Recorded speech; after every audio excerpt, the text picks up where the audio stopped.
Which charging network should you choose? I'm Dave, welcome to Dave Takes It On. Now if you're getting your first EV or just got your first EV, choosing your network that you use to charge your EV when you're out on the road, or if you can't charge at home all the time, it can be a baffling subject. So we're just going to strip away all the basics and have a look at an idiot's guide to choosing your network. Well, there's one brand of EV which has its own network, and that's Tesla's. So if you have a Tesla, you have a built-in advantage. First of all, they have their own network which is exclusive to them. They are cheaper than all the others, and therefore if you have a Tesla, you would be well advised to just forget everything else and use your nearest Tesla charger, provided there is one. The second advantage of Tesla chargers is the ease of use. So if you had a choice of networks, you would almost certainly choose the Tesla simply for ease of use. So if you've got a Tesla, try and find your nearest Tesla supercharger. And if you can, what you do then is you have a look. You'll see this on your central display or on your app on the phone, and you'll be able to see the times that supercharger is charging at peak rate and off-peak rate. All Tesla superchargers have a varied tariff. So you will have a peak rate. This will usually be somewhere around midday to up to 6 o'clock. Could be 4 till 6, 4 till 8, could be 12 till 6. There'll be a period in the middle of the day when the charger is really busy, and that's at peak time. And if you charge at this time, you will pay more for exactly the same electricity. Most people choose, if they can, to go off peak, and that will be any time other than the central core. So one I've just looked at, the central core is between 4 p.m. and 8 p.m. every day. That's peak time. And at this time for a Tesla charging there, it's about 45 pence per kilowatt hour. Any other time, that's between 8 o'clock and midnight, and then midnight and 4 o'clock the next afternoon, it's all cheap rate, it's all off-peak rate, and that on this particular location is about 32 pence, so quite considerably cheaper. Others will have different tariffs, and some of them can have up till 4 separate tariffs. So you'll have a peak time. Again, this could be between 4 and 8, and that's the most expensive that this will ever be. They'll have a slightly less still off-peak, but not a hugely cheap period before and after this. So it might be something like from 11 till 4, it's middle peak. From 4 till 8, it's peak. From 8 till 10, it's middle peak.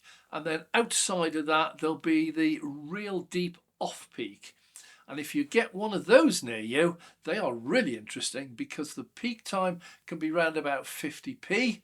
The off-peak, the middle off-peak time will be round about 30p, and then the super off-peak will be down as little as, just look today, 22 pence per kilowatt hour. These are absolutely crazy prices. So for Tesla drivers, find your nearest Tesla supercharger and use that. And if you have a choice, try and use it off-peak. I mean, the difference between 50p and 22p, it's half the price for going at an unsociable hour. And don't forget, for most people with EVs, you will only fill up once a week. That's what the average driver does. So once a week, go off-peak, your problem is solved. You don't need to go anywhere else. If you haven't got a Tesla supercharger nearby, or if you regularly go to places where there isn't a Tesla supercharger on the route, you will need to make other arrangements. So at this point, if you haven't got a Tesla supercharger nearby, we're going to lump all of the EVs together. This is Teslas and everyone that can't use the Tesla supercharger. But it gets complicated because some of the non-Tesla cars are now allowed to use Tesla superchargers. And this again gets interesting. So let me give you an example. If you've got a BMW or a Hyundai or a Kia or a MG4, whatever car you've got, Peugeot 2008 E, it really doesn't matter. Tesla have designated some of their superchargers to be open to all. Now, to use these, you don't need any membership. These are available either through an app or by a contactless terminal, depending which charges they have at the location. And you don't need to join, you don't need a membership, you don't need to give any details, you don't need an app, you don't need anything. These you can just go to, swipe your contactless, and you can charge. So there's a number of those. It's round about 30 or 40 at the moment where you can go to those, and these are all open to all, and they are the Tesla V4s, and they have a contactless terminal on them. There are some of the older Tesla superchargers which have the V3. These don't have a contactless terminal or a screen. The only way you can use them, and you can use them, but the only way you can use them if you don't have a Tesla is to have an app. You don't have to have a membership, you don't have to pay, it's a totally free app, but without the contactless terminal on the V3 chargers, the only way you can pay for your charging session is through an app. So again, just let me stress, you don't need to become a member, you don't need to pay anything to use them. It is purely a method of payment, how you can pay for the electricity that you buy. So those, there's a free app that you download, you just simply select it, and in that app it will ask you for a payment method. Contactless card, debit card, credit card. I think they now take Apple Pay, possibly Google Pay. Doesn't matter, it's all on the list. You just choose your payment method. If it's a card, they'll ask you for the card number and the details, and then that detail will be stored in the app forever. So if you go to any Tesla charger after that and you come across the V3 chargers where you do need to use the app, the same app will work at every single charger. So once only filling in of the app, putting in your payment detail, and then after that you can just use it. It does mean that when you get there, you have to tell it you're there because it doesn't know, and you have to tell it which charge you're doing. So it's a really simple process. You'll just open it up, it will show you your current location. You click on that to say, yes, this is where I am, and it'll say which charger you're using. All the chargers have a number right down the bottom, 1A, 1B, 1C, 2A, 2B, 2C, etc. Just put that number in, press OK, and then just plug your car in, and away you go. It's as simple as that. It gets complicated because Tesla will also offer a membership, purely voluntary. So don't anyone get the idea that you have to have a membership and pay something each month to be able to use Tesla superchargers. You don't. So let me recap. All Tesla V4 superchargers you can use without an app, without any payment details, without anything at all. All you need is a contactless card. If you go to a Tesla supercharger open to all, which has the older V3s, you will need an app, but you don't need to join as a member. You don't need to pay anything other than the charge that you're using. But the third option is actually to voluntarily choose a membership deal. And the advantage of that is that it's much cheaper. You will pay a set sum of money. It's just been reduced to £8.99 a month, and that will allow you to get prices about 25–30% less than you would before. So if you're a very infrequent user of them, yeah, just use the app to activate it and pay a slightly higher price. If you're a regular user, become a member. It's an absolute no-brainer. And that will give you access to prices down as little as 22 pence per kilowatt hour. So that simplifies the Tesla supercharger network. Who can use what? So to answer the commonly asked questions, no, you can't use every charger, every location. Some chargers are still exclusive to Tesla cars. Nobody else can use them. Some of the superchargers, the older ones, are V3s, and for those you have to use an app, but you don't need a membership. And the later V4s don't need anything. You can just drive up, swipe your card, plug in, off you go. So that's that. And then there's the membership, which applies to V4s and V3s for any non-Tesla cars. We Tesla drivers automatically have free membership into the membership scheme. So that's all it is. It's a membership. We get it free with the car. You have to buy the membership. Very simple. So that's the Tesla side. So let's assume now you haven't got a Tesla, or you've got a Tesla and you haven't got any superchargers within a sensible range of where you need to charge. So at this point you need to look at other networks. And what you'll find here, there's quite a huge variety of different networks, different chargers, different powers, different speeds, different prices, different methods. So it can get quite confusing. I would say with all of this, whether it's a Tesla or not, wherever you normally charge, you only ever need to find it once. Once you've found that one, you know where it is, you know what the price is, just use that one forever. When I chose my home utility rate over 4 years ago, I picked one that was the best at the time, and as long as it was available, I just used it. I actually ended up using it for 4 years. Never changed, it was a good one. Cheaper ones came and went, but overall it was suiting me fine. And then one day, not long ago, about 2 months ago, they just cancelled that one, cheap one, and put the price up. They doubled the price.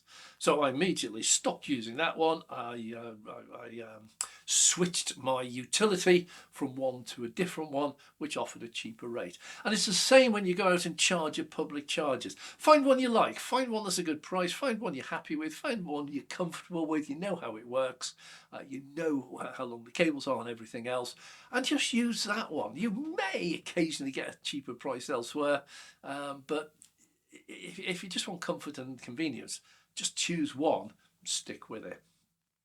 So what are you going to find? Well, as a general guide, you've got some cheaper ones, you've got some quite expensive ones, and you've got some extortionate price ones. And the really sad thing, these are all exactly the same electricity. So there's no reason why there should be such a wide difference. At the cheaper end of the public charging market, you will have chargers like Fastned and EV Point, a couple of others, and these will be down in the 60 pence range. So that's what you'll pay. EV Point, for example, is 65. Fastned, I think, 64. No, 69. And so on. These are in the 60 pence range. It's nothing like the Teslas, so it's not a cheap one like that, but it is at the cheaper end of the market. And some of those, for example, Fastned, they also offer you a membership. Now again, up to you, but if you do charge at a Fastned on a regular basis, if you do 2 charges in a month, get a membership. It's so beneficial, it really is. So pick one. EV Point. EV Point are good. They don't do memberships, but they're 65 pence. Fastned 69 pence, but with a membership brings it down to 48 pence. So this is the region you're in. Outside of that, everyone else is in the 75 to 80p range. So you're looking now at GridServe, you're looking at Osprey, MFG. There's a load of them at this price, all about 75 to 80p. And they're all much of a muchness. They all offer the same. It's just purely price. So if you haven't got any of the cheap ones, or you haven't got access to a Tesla supercharger, pick one of those in the middle. But one thing you should bear in mind is whatever you've got, check with your manufacturer whether you get a special deal. Now, a lot of these will give you a special deal. It's included with the price of the car. Like us Tesla drivers, we get free membership to the Tesla supercharger network. Some new cars like the Hyundai, the Kias and BMWs, they will get a discount card. Comes with the car, and if you use that card, it's like having a membership. It is actually a membership. It's just free with the car. It will normally only last a year, so make use of it while you've got it. At the end of the year, you might have to re-evaluate your choice. But if you've got a free option, to give you one example, I came across one recently where someone had a Hyundai Ioniq 5, and they got, for the first 12 months, a card which gave them access to a membership with Ionity, and they only paid... Other cars, there's Vauxhall at the moment, are giving you a whole year free charging. So your Vauxhall Astra E, Vauxhall Corsa E, these ones, if you buy one of those new, you get access to Tesco charging, and that is totally free for a year. There's obviously a limited number of miles, and you can use that. You should use that for the first year, whatever else is going on, unless it's grossly inefficient. It's miles away from you, and it's a real hassle to go to. But generally use that. So you can go to something like Ionity, which is 74 pence, which is one of the middle range, but that will come down to 58 pence with a membership, or even down as low as 30 pence with a new car offer. So use these deals. And then above the 78 to 80p, you'll come across the extortionate ones. This is Shell, BP Pulse, and smaller networks like be.ev, like EV, I call it Evil Eye, EVYVE. And these are up in the 85 pence, just a clearly ridiculous price. Instavolt's the other one, 85 pence. And this is just outright profiteering. There's no other word for it, just outright profiteering. So if that's all you've got, you're going to be stuck. You're going to be paying anything up to 4 times what Tesla drivers will be paying, and anything up to 4 times what someone who becomes a member of a Tesla supercharger will be paying. So just bear that in mind. Once again, BP, extortionate, 85p. However, they have a membership that will bring that down. I think the figure is about 60p, 64p I think it is. It's not brilliant, but it brings it down into the cheaper range. So all I would suggest is either before you get your car or when you get your car, just have a look around. There are maps out there. There are maps on the computer. There's that map. There's WhatsApp. There's others, and they will show you all the chargers nearby, and they often show the price. Be careful with the price because they're not always accurate. They're sometimes out of date, so it might say it's 50p, but in actual fact, when you go and plug in, it's 75p. So what I would suggest is do a little bit of homework, and it's only going to take you half an hour. When you first get your car, plot all of the chargers nearby. If you've got any Tesla superchargers open to all, that would be my first port of call, by far the cheapest you'll ever get. After that, go for some of the cheaper ones, the 60, 65, 70p ones, like EV Point and Fastned, and then after that, go for the others. And once you've found one, go and look at it, go and use it. You might find, there's one, for example, in Oxford, Redbridge Park and Ride. And that one, you only get an hour free parking to charge. It's a car park. And if you overstay your welcome there, you'll get a £100 fine. Also there's a very strict regulation which says when you arrive, you only have 10 minutes to get your free ticket. Now, an awful lot of people would just pull up. They'd have a look, they'd settle down, they'd look around and think, what are we doing? Should we go in the shop? What are we doing? And then they'll go and plug the car in. Then they'll sort of look around, they'll notice the notice board which says you must plug in within 10 minutes. Then it's a mad dash to the ticket machine and get your ticket. Because if you go over that 10 minutes, if you arrive and don't get your ticket within 10 minutes, it says you'll get a £100 fine. Draconian. So some of the ones might not have a huge attraction for you. Others will be really nice sites. They might be on a retail park. There might be a coffee shop nearby, McDonald's, a Starbucks, whatever it is. There might be some nice shops to go to have a look around. So although it might be at 1 or 2 pence dearer than another one, you might say, well, look, I'd rather spend half an hour wandering around the shops, go and get a coffee and relax, rather than sitting in a deserted area where there's just a charger plugged in the middle of nowhere and have to sit in the car and wait while it charges. So that might come into effect. And once you've found whichever network it is you're using, I would say stick with it unless it changes. So if you find that yours goes from 79 to 85p, I would just abandon it. Just go and find another one instantly. Just on principle, I would never pay the top tier. Likewise, if you hear, particularly if you watch this channel, you'll hear about the latest offers. We do a monthly pricing review, and sometimes on those pricing reviews, prices come down. And it's really good when they do. We will give you all the details on that. It's once a month. If you subscribe and click the notification bell, we'll notify you when we release our monthly pricing one.